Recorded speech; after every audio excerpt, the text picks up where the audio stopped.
Bonjour tout le monde. Aujourd'hui nous sommes vendredi et vendredi c'est n'importe qui et aujourd'hui c'est Pili. J'espère que vous allez bien, ça fait un petit bail qu'on s'est pas vu. Alors on m'a expliqué qu'il y a beaucoup de changements, notamment un prompteur et qu'en plus ça j'avais le droit de sortir n'importe quelle rubrique dans n'importe quel ordre dans ce sommaire et que ça changera le contenu de 101% comme quoi tout change sauf 101%. Donc c'est pas grave. Animé manga Blu-ray de l'intégrale de Berserk Happy Mariage Volume 10. C'est beaucoup plus simple comme ça. Nous avons les oubliés de la Playhistoire Binary Land alors que normalement il y avait Temps perdu. Alors là je le change mais les oubliés de la Playhistoire donc ce sera un jeu sur Famicom. Nous aurons The Place to Be et puis bien sûr tout de suite les news. Et normalement l'émission a changé en temps réel. C'est bien ça Alex. Mais je l'ai dit Temps perdu Alex. Clique pas. Je l'ai dit Temps perdu. Mais si.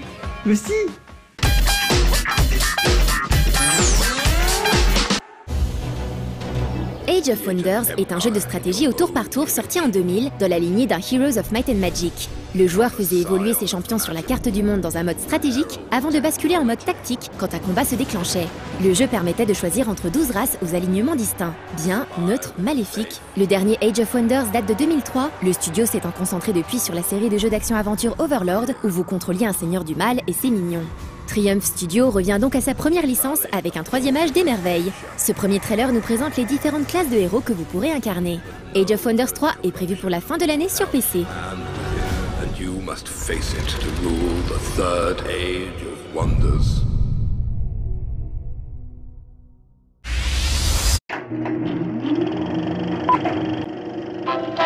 Klei Entertainment, un studio de développement canadien, s'était fait remarquer en septembre 2012 pour son jeu d'infiltration 2D Mark of the Ninja, disponible sur XBLA.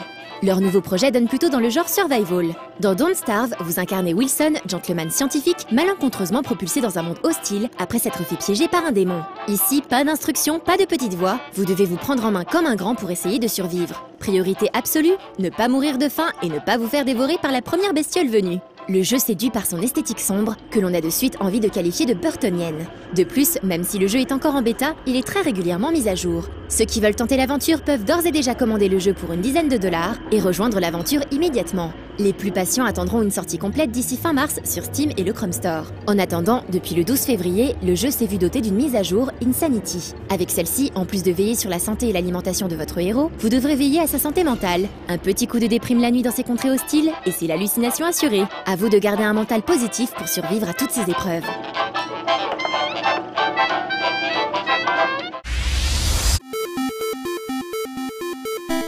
Finding Teddy est un point and click sorti le 12 février sur iOS. Esthétique rétro plein de pixels fait avec amour à la main, ce jeu d'aventure à l'ancienne a l'air de fleurir bon la nostalgie. Vous incarnez une petite fille qui va devoir partir à la recherche de son ours en peluche, volé par un monstre terrifiant qui se cachait dans son placard. De l'autre côté de celui-ci, elle se retrouve dans un monde magique plein d'énigmes. La particularité de ce titre, en plus d'être développé par le studio français Storybird, est d'avoir été produit par l'éditeur communautaire de jeux vidéo Look at My Game, une sorte de Kickstarter à la française s'il faut faire court. Et au moins pour Finding Teddy, ça a l'air de marcher, car le jeu est donc disponible depuis quelques jours et bénéficie même d'une démo et d'une petite réduc pour son lancement. Encore une bonne raison pour vouloir découvrir ce titre.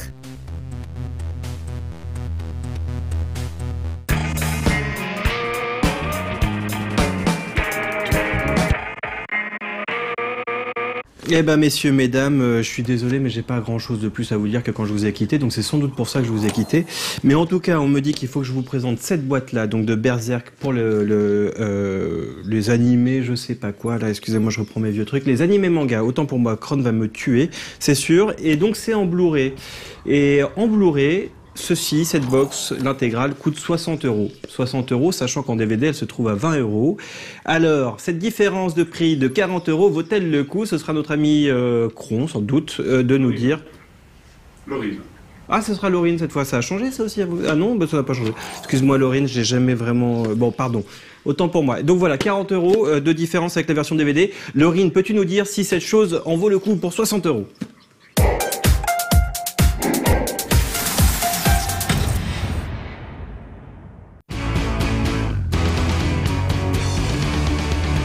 Gatsu est un guerrier solitaire ne connaissant que la loi des armes.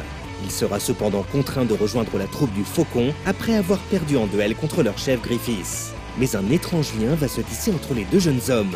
Gatsu finira alors par se battre corps et âme au service de ce leader aussi charismatique qu'énigmatique et dont l'ambition est écrasante. Pilier de la dark fantasy japonaise, Berserk est un manga seinen culte et l'œuvre de toute une vie, celle de son auteur Miura Kentaro. L'histoire est d'une rare intensité, même si elle perd un peu de sa superbe dans les tomes récemment sortis.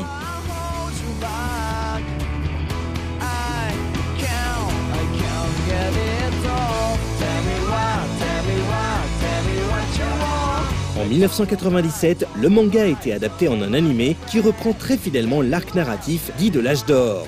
En comparaison, les films Berserk sortis récemment et réalisés par le studio 4C sont beaucoup plus superficiels.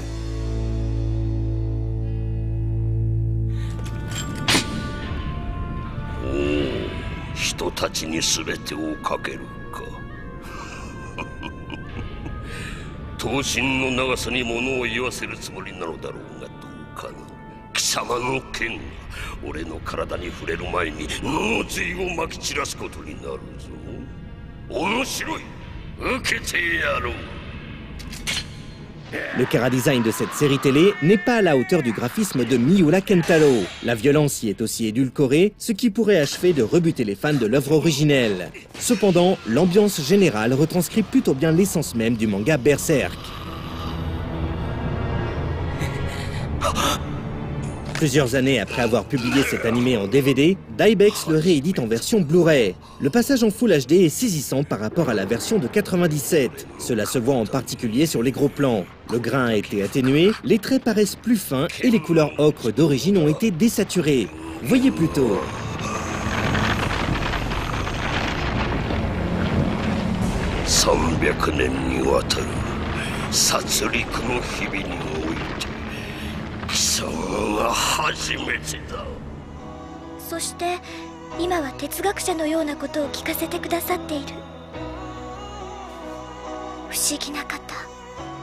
La traduction et le sous-titrage ont été refaits, on notera quelques coquilles, mais le résultat est plus lisible. La bande-son est disponible en DTS HD 5.0, mais seulement pour la version française. Le générique a également droit à de légères modifications de plans. Le packaging, quant à lui, bénéficie de nouvelles illustrations en bichromie, inédites et particulièrement bien travaillées. Il est dommage cependant qu'elles ne soient pas disponibles dans un petit livret à part. Autrement, il n'y a aucun bonus, si ce n'est les trailers habituels.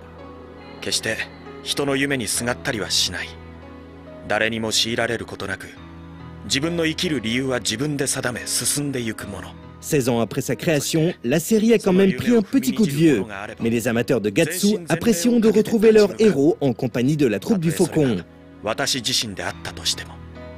L'intégrale de la série est compilée dans un coffret de 4 Blu-ray. Celui-ci coûte cependant 3 fois plus cher que l'intégrale en version DVD. Une telle différence nous semble quand même un peu exagérée. À ce jour, aucune suite à la série télé de Berserk n'a été confirmée. Mais à No Life, on ne désespère pas qu'un jour les arcs narratifs suivants fassent eux aussi l'objet d'une adaptation fidèle en animé.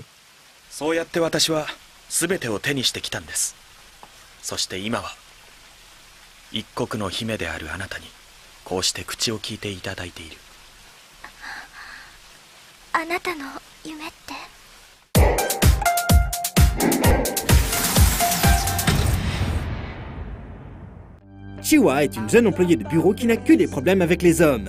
Mais pour payer les dettes de son père, elle se retrouve mariée du jour au lendemain à Hokuto. C'est un homme riche, bien élevé, au charme naturel, mais qui n'est autre que son patron. Voici donc le 10e et dernier tome de Happy Marriage, la série éditée chez Kazé.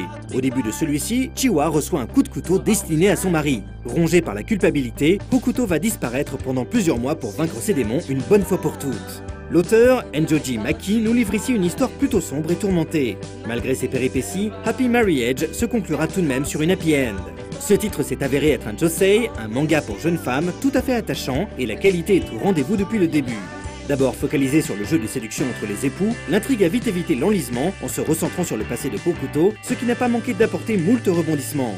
C'est donc avec un peu de tristesse que nous quittons Chiwa, Hokuto et leur vie de couple. Espérons que Kazé diffusera bientôt une autre belle série de Enjoji Maki pour le plaisir de ses lecteurs français.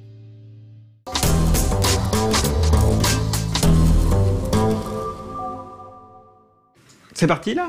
Ah, c'est parti. Donc cette histoire d'histoire de l'histoire de la préhistoire, finalement, je connaissais pas, hein, quand je suis parti, il n'y avait pas. Ça arrivait juste après que je sois parti, il me semble.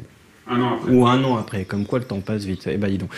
C'est Florent Gorge qui a déjà officié pour nous, qui s'occupe de cette émission, mais ça vous le savez déjà, et donc il va nous parler de... Attendez, parce qu'il y a un prompteur maintenant, donc je sais même pas. Professeur de Playhistoire, Florent Gorge, à l'école des consoles New Gen, va vous présenter Binary Land sur Famicom, un titre pour les amoureux et réalisé par des amoureux. Ils n'ont d'ailleurs pas manqué de nous prouver qu'ils s'aimaient en dissimulant plein d'easter eggs romantiques dans le jeu.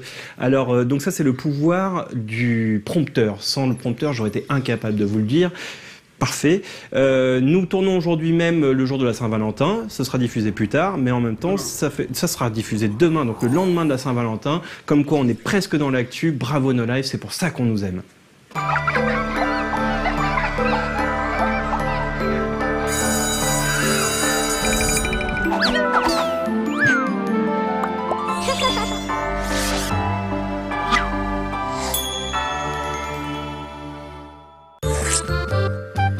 Mes chers enfants, en cette semaine de Saint-Valentin, il fallait vraiment que j'évite de vous montrer un FPS sanguinolent et que je vous parle d'amour.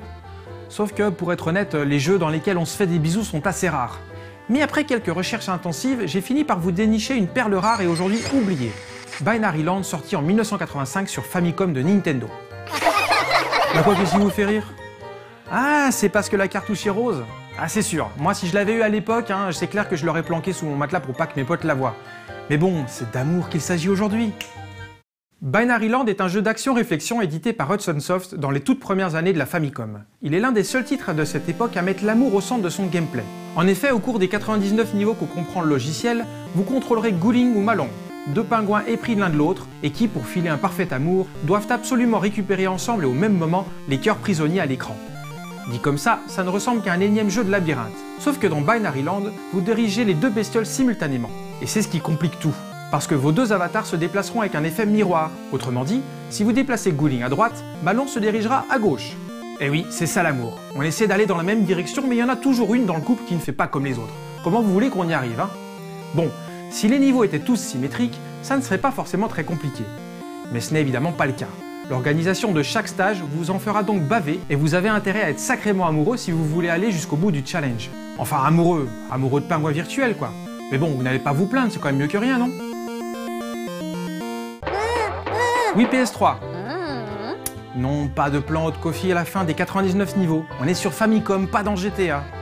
Cela dit, PS3, tu fais bien de poser la question, parce qu'après tant d'efforts, on est quand même en droit de se demander si on aura au moins une petite cérémonie de mariage. Eh bien non, même pas. Figurez-vous qu'après avoir fait fumer vos méninges, tout ce que vous gagnerez, c'est le droit de tout recommencer depuis le début. Et oui, Binary Land, vendu 5000 yens, n'a pas de fin. Peut-être que de cette façon, les développeurs d'Hudson Soft voulaient montrer à leurs jeunes clients que rien n'est jamais gagné en amour. Jolie leçon, même si 5000 yens, ça fait cher la leçon de vie.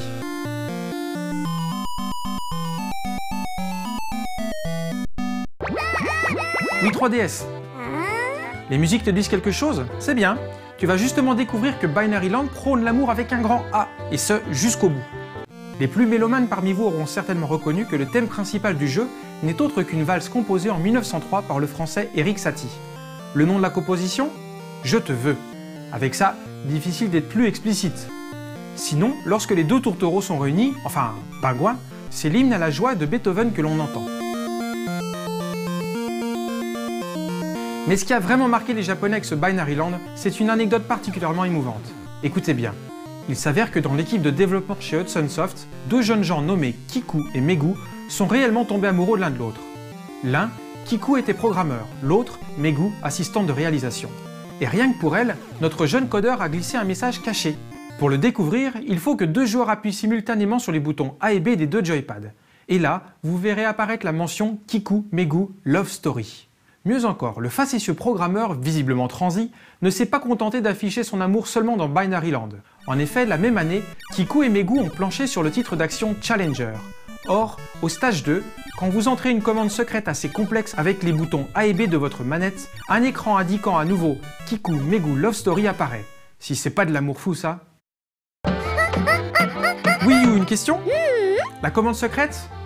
Elle est un peu compliquée, alors je vous l'ai écrite au tableau, là, pour que vous puissiez la recopier. Peut-être penserez-vous que cette série de 4 blocs n'a aucun sens, mais en réalité, il y en a bien un. Si vous remplacez les A par des 0 et les B par des 1, vous obtenez un code binaire.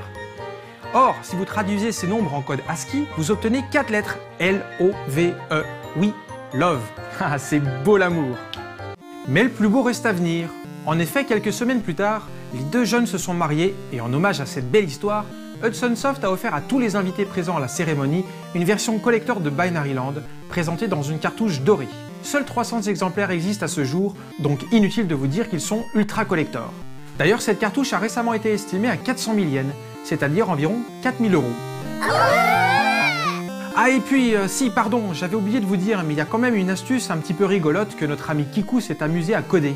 Regardez, quand vous faites fricoter nos deux pingouins pendant quelques instants, qu'est-ce que vous voyez apparaître subitement? Eh oui, un petit pingouinou. Ah bah tiens, c'est une fille. Bon, ne me demandez pas comment ils ont fait dans les détails, hein. Je ne suis pas prof de sciences naturelles, moi. Bref, Binary Land est un jeu méconnu dont l'histoire si touchante mérite de rester dans tous les bons livres de Playhistoire. Sans oublier qu'il reste également un excellent puzzle game sur Famicom. Allez, ce sera tout pour aujourd'hui, on se revoit la semaine prochaine, et d'ici là, vous me ferez 10 bébés pingouins dans Binary Land, hein, bien sûr.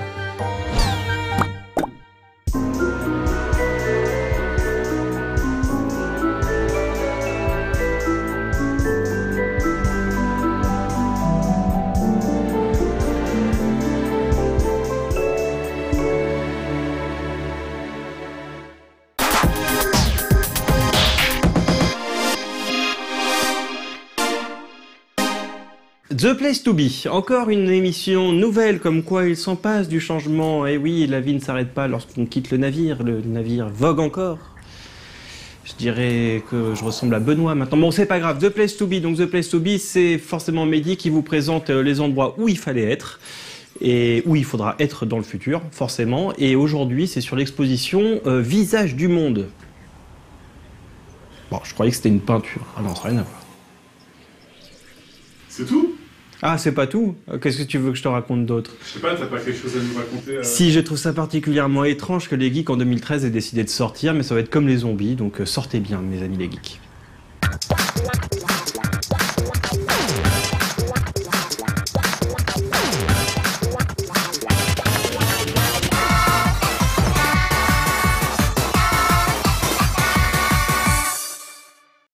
Salut, ça va?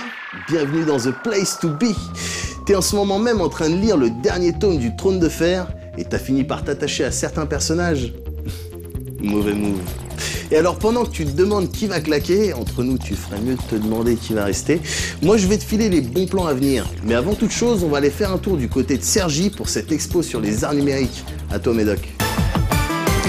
Merci Médoc. Alors là on est à Cergy, à Visage du Monde, un event. Alors moi, d'une manière générale, quand je vais dans les conventions, je m'attends à trouver des petits Naruto qui cavalent dans tous les sens. Là, c'est pas du tout le cas. Ce qui est mis en avant à Visage du Monde, c'est les arts numériques. Et si vous voulez mon avis, c'est plutôt bien fait. Mais vous allez voir ça de toute manière. Venez avec moi. Visage du Monde, c'est donc ce lieu dédié aux arts numériques dans lequel différents artistes exposent leurs créations, la plupart d'entre elles étant interactives, à l'image de l'exposition Menace sur la ville de Tony Fortin, ou encore des différents travaux d'Antonin Fourneau sur place, qui invitent le public à se divertir et à réfléchir par le biais du média jeu vidéo. On va parler jeux vidéo, mais on va parler comment le jeu vidéo voit les gens. Et donc là, c'est Menace sur la ville, la représentation de la ville et des habitants de la ville dans le jeu vidéo. Mais c'est déjà ça, c'est déjà Visage du Monde. C'est comment on voit les minorités dans le jeu vidéo. Et ça, Tony Fortin, qui est un peu un de nos invités d'honneur là sur cette inauguration, c'est son dada de travailler là-dessus. Il fait des choses avec les éditions Pixel Love, les cahiers du jeu vidéo depuis quelques années. Alors ce qui est intéressant, c'est que nous on a fait vraiment une sélection thématique des jeux. Voilà, donc notre but c'est les peurs urbaines. Donc on démarre tout de suite avec effectivement la peur des gangs, la peur des minorités, puisque c'est vraiment un thème récurrent dans les jeux vidéo. Et ce qui est intéressant, c'est que ça entre en résonance avec Cergy, la banlieue, etc. Et c'est ça qui nous intéresse. On pourrait se poser la question de savoir quand on montre dans un journal télévisé des jeunes encapuchonnés, en colère, qui gueulent face à la caméra, est-ce qu'on les présente pas un petit peu comme des petits zombies? Et du coup ça interroge, est-ce que finalement il n'y a pas un lien? Est-ce que ces zombies de Dead Rising, est-ce qu'ils évoqueraient pas des situations réelles? Voilà, c'est faire ce parallèle entre le jeu vidéo et la réalité. C'est le but de cette exposition, de questionner voilà, les représentations des développeurs, les idées des développeurs et aussi nos propres représentations à nous.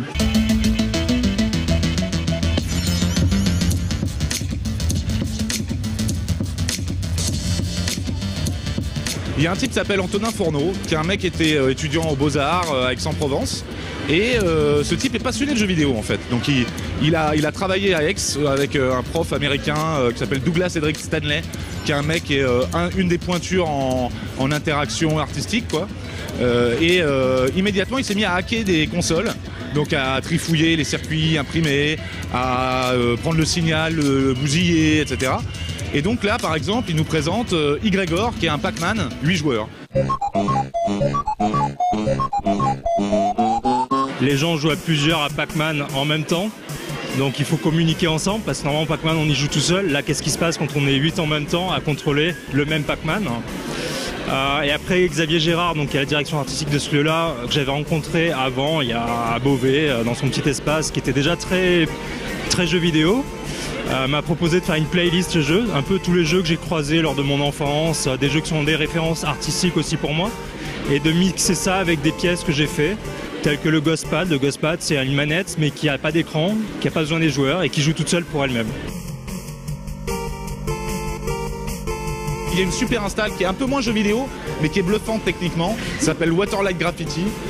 C'est un dispositif technique incroyable parce que c'est le mariage de l'eau et de l'électricité. L'idée de Waterlight Graffiti, donc de cette surface qui s'allume au contact de l'eau ou quand on souffle dessus, c'est de développer un nouveau matériau pour l'architecture sur lequel les gens peuvent graffer, mais que c'est un graphe à la fois éphémère et une nouvelle manière de graffer. Il y a un esprit très laboratoire, je pense, aussi. Voilà, alors j'espère que ça a attisé votre curiosité. Vous avez encore quelques jours pour venir jeter un œil à tout ce qui se fait ici et croyez-moi, c'est vraiment super intéressant. Et puis moi, ce que je vais faire, c'est que je vais aller mettre des petites doses aux enfants à Street 2 là sur la borne en bois. Ça c'est bien ça. Vas-y à toi Médoc.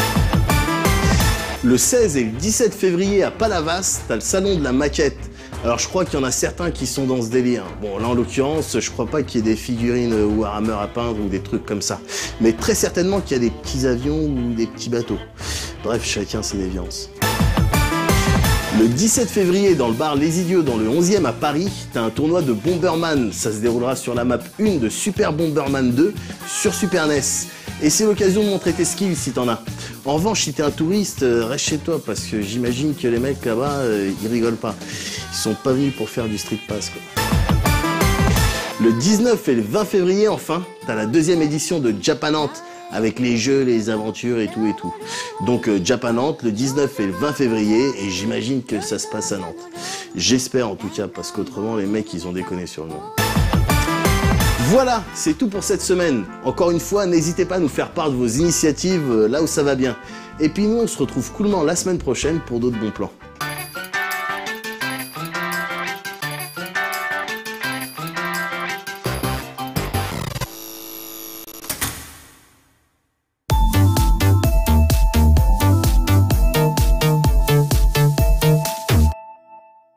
J'ai un scoop pour temps perdu, mais je pense qu'on va le biper. Parce que vous savez, Nicolas, je le connais depuis très longtemps. Et il m'aurait dit que pour l'année prochaine, probablement, il n'y aurait plus de temps perdu.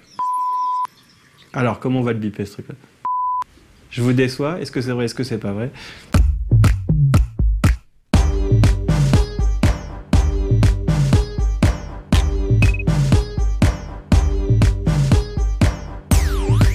Bonjour, les vacances, c'est bien. Mais quand on n'a pas les congés payés, c'est moins bien. Mais alors que faire durant vos heures supplémentaires? Bienvenue dans Temps perdu. En ce moment, je ne sais pas si vous êtes au courant, c'est la crise. C'est la crise un peu partout, et partout, du coup, on a décidé qu'il était temps que, démerdez-vous un peu quand même. C'est pas parce que nous, on en a bien profité que vous devriez vous tourner les pouces. Alors forcément, nous, faut qu'on trime. Prenez comme exemple, moi. Oui, non mais c'est parce que c'est ce que j'ai de plus de pratique sous la main, puis aussi parce que j'ai le melon, mais bon. Moi donc, j'ai accepté récemment de changer de métier.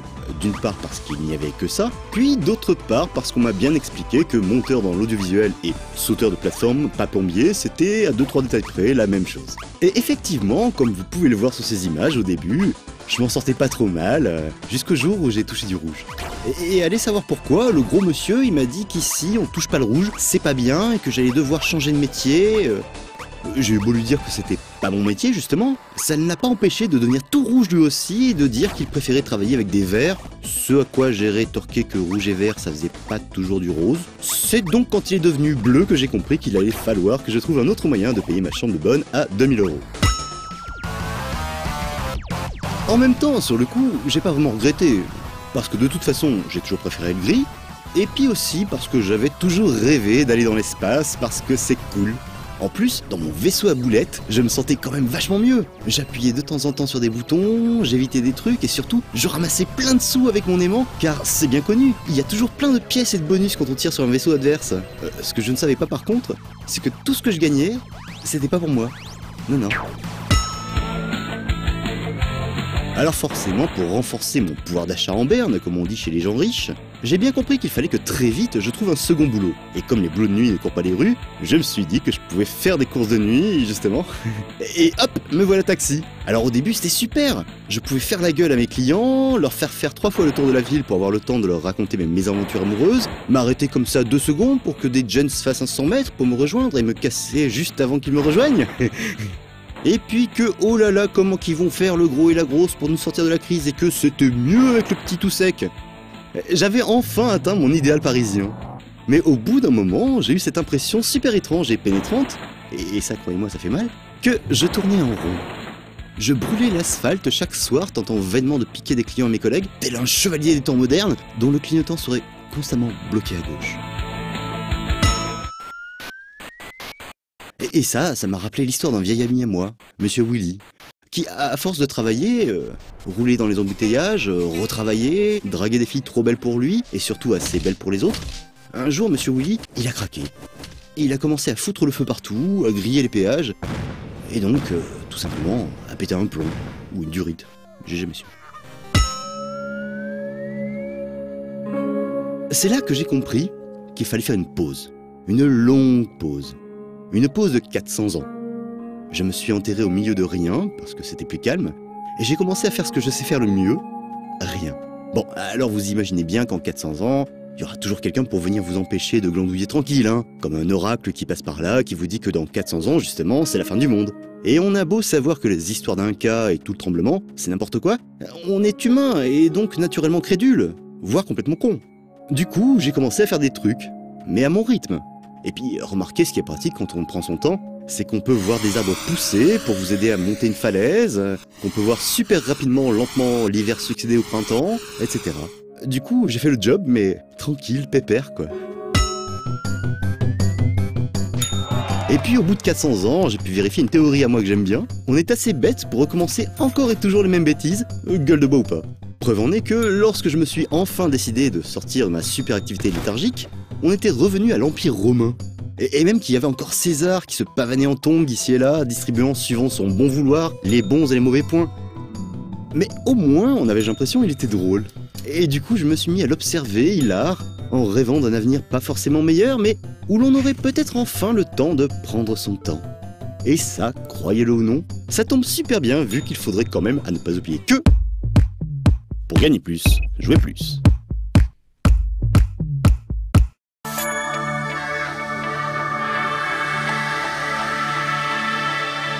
Si vous saviez, ça faisait longtemps qu'Alex me quémandait pour que je vienne présenter ce 101% du vendredi, plus de 2 ans maintenant, enfin 2 ans depuis que je suis parti. Une semaine après que je m'étais arrêté, déjà il est en train de me demander « Mais viens donc un vendredi présenter les choses !» Et je résistais. Malheureusement aujourd'hui, je passais à Nola et je me dis « Je vais leur faire un apéro, on va bien rigoler, on va parler de choses comme ça, copain. » Le mec du vendredi s'est désisté, tout le monde m'a regardé, genre « Philippe, vas-y, action quoi !» C'est pas très sérieux. Donc vous n'avez pas beaucoup de chance, mais je vous remercie quand même et je vous dis à très vite.